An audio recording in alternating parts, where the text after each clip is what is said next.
Johnny, de Cararapo, Mato Grosso do Sul. Rabi, certa feita participei de uma experiência com o psicodélico LSD. Vislumbrei algumas mandalas, ondas magnéticas de tom violeta. Senti um amor inimaginável por todas as coisas e por Deus. Êxtase de puro amor.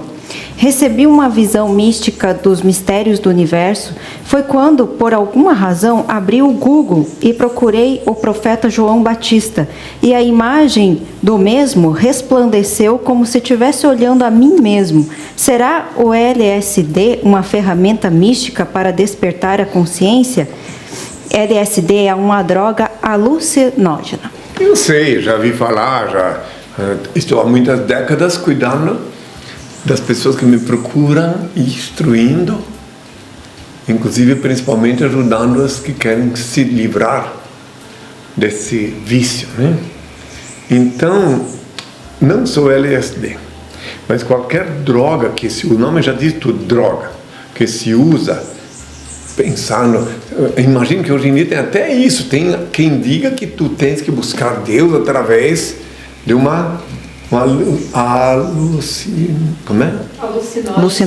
alucinógeno, palavra moderna, né? Então não era o meu tempo. Então, no meu tempo não tinha essas coisas, né?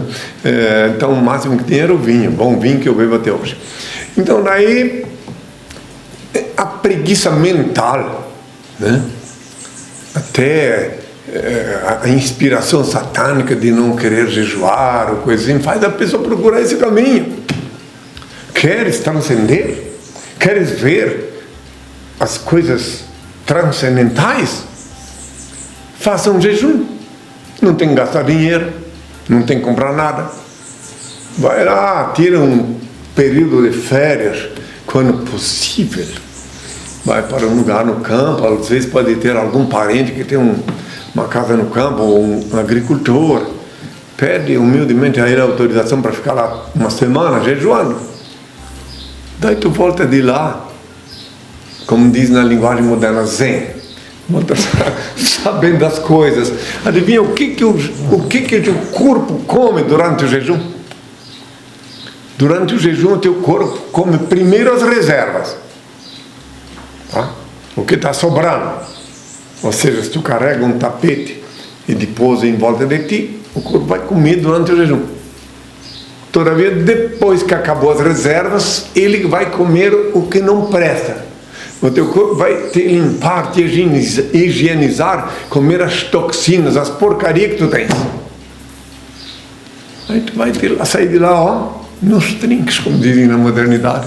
Entende? Então é isso, essa é a receita que eu dou, é claro, é o caminho estreito. Tá, mas e o João Batista? Hã? E o João Batista? O João Batista entrou em cena porque faz parte, né?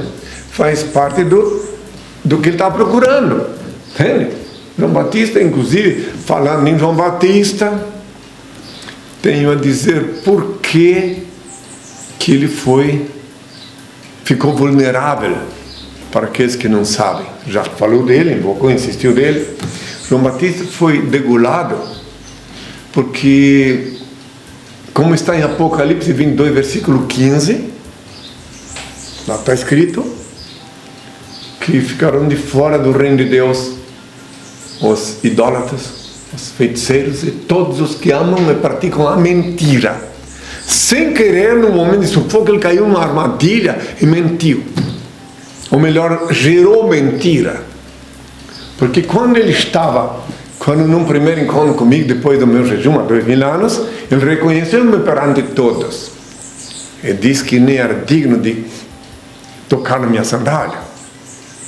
Eu, vindo do jejum, depois de passar por aquele período que a Bíblia não diz onde estive, dos 13 aos 30 anos, mas que eu já deixei estar aí na internet, com o título de Emmanuel, pode ler lá depois do programa. Então o João Batista, disse diante de todos que sabia quem eu era. Aí quando ele foi detido, né? Se alguém viu a Bíblia, está lá escrito que também me reclamavam, que ele continuava, depois de me encontrar, mesmo depois que eu disse que eu sou o caminho, ele continuava batizando, e, enfim, a rigor, quando ele me encontrou, ele teria que ter ficar como meu discípulo. Mas daí ele ficou vulnerável, porque que não existe, eu mesmo disse, ninguém serve a dois senhores. Ele ficou vulnerável depois que me encontrou, e fui na porta do palácio falar contra o monarca. Daí a fraqueza do monarca gerou a morte dele, porque quando a concubina do monarca, quem quiser ler a Bíblia, leia. Quando a concubina do monarca, falou em João Batista, depois eu vou até o fim. Quando a concubina do monarca percebeu o perigo que era ele ficar lá xingando nas portas do palácio, dizendo que ela era uma mulher dama, uma mulher devassa, ela pegou a filha, induziu a filha Salomé a dançar, sabendo da fraqueza do marido, do concubino, a dançar para seduzir ele. E quando seduzido, ela perguntou vou dizer já o que ela podia dizer se tivesse inspirado por Deus, se não fosse que João Batista estava à mercê, porque o erro de João Batista foi quando ele disse, mandou emissários me perguntar, és tu mesmo o Messias ou esperamos outro? Só porque ele estava já na prisão. Daí ele ficou vulnerável, porque ele não podia mandar me perguntar se era eu mesmo ou outros, uma vez que ele já tinha dito que sabia que era eu. Daí onde entra a possibilidade de engodo. Muito bem. Daí Salomé dançou e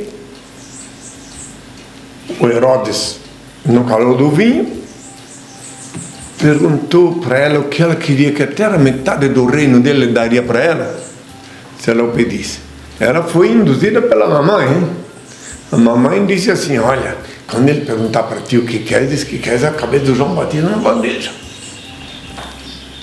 Daí, na hora que ele fez essa pergunta no calor do vinho, ela disse isso, conforme estão os relatos escrituristas, que ele ficou triste porque sabia que João Batista estava falando a verdade.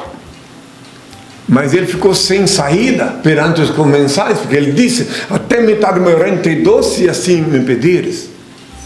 Aí, para ele não ficar sem palavra perante os comensais, ele foi obrigado a ceder. Agora, se ele tivesse inspirado pelo Pai, sabem qual era a resposta que ele ia dar? Se o João Batista não tivesse vulnerável por haver duvidado da minha identidade, depois de ter confessado publicamente, eis o que ele responderia, o Herodes, para Salomé.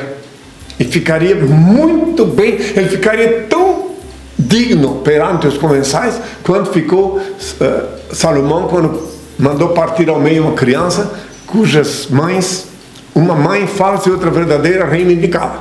Quem leu a Bíblia sabe disso. E assim ficaria tão bem visto aos olhos dos comensais, vendo a sabedoria que Deus considera antes a Salomão, teria concedido a ele também. Ele diria assim, eu te disse sim perante todos, que até metade do meu reino te concederia se tu me pedisse. Mas não disse que me tornaria um assassino se tu me pedisse. Isso eu não disse. Todos iam admirar a inspiração, a iluminação do Herodes, e ela ia ser reduzida à sua respectiva insignificância de bailarina, não bailarina profissional, e sim bailarina programada pela genitora, pela mamãe, mulher dama, mamãe que vivia uma vida devassa. Nada contra as mulheres damas, nada contra as mulheres que vivem do corpo, nada contra. Eu estou apenas explicando do ponto de vista metafísico o que teria acontecido em considerando essa história verdadeira, o que teria acontecido se João Batista não estivesse vulnerável. E por que fica vulnerável? Porque depois de me encontrar, isso acontece todos os dias aqui na terra de Santa Cruz, me encontrar e depois de dizer publicamente sabia quem sou, e mandou emissários perguntando se eu era mesmo ou não. Daí ele milindrou a imagem que deveriam ter de profeta, um profeta que está na dúvida. Entende? Ficou vulnerável. Sim, porque eu mesmo dissera que se vós quereis dar crédito, João Batista é o Elias que vós esperais. E daí, depois disso, ele ficou vulnerável. E o castigo é inerente ao pecado. Esses dias me perguntaram sobre pecado, sobre ética. Ora, e aí eu vi alguém dizer que, do ponto de vista técnico, acadêmico, ética é uma coisa e pecado é outra. Não, é a mesma coisa. A ética é uma palavra moderna, acadêmica, e pecado é uma palavra antiga, né? A violação da lei divina é pecado. E a violação das regras divinas, violação da ética, é pecado. A palavra pecado não é exclusiva de quem fala de religiões, de Bíblia, não. É uma palavra já, hoje em dia, consagrada popularmente, universalmente. Em francês se fala péché. Dá até para pensar que é um peixe, né? Péché, le péché. Pardon pour mon péché. Né? Então não tem a pecado. Falando em francês, como eu sei que tem alguns franceses me escutando, vou pedir agora ao Pai uma bênção para eles. Pronto. Né?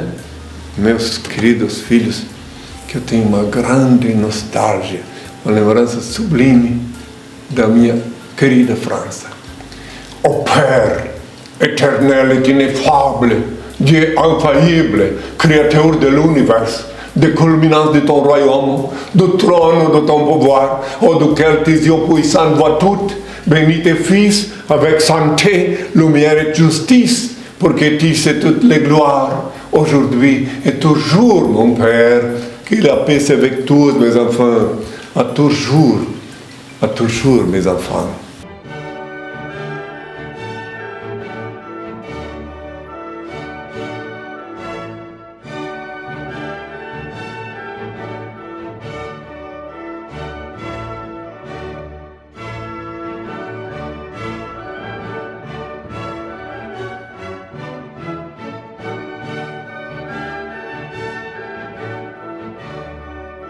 Eu me recuso a falar com qualquer pessoa que me falte com respeito. Porque eu não voltei aqui para ser julgado, voltei para julgar os vivos e os mortos. Me ponho à disposição para responder perguntas na medida que respeitem o meu direito de responder. Bem-aventurados pobres de espírito, o reino do céu será deles. Bem-aventurados mansos, eles herdarão a terra. Bem-aventurados que choram, eles serão consolados. Bem-aventurados que têm fome e sede de justiça, eles serão saciados.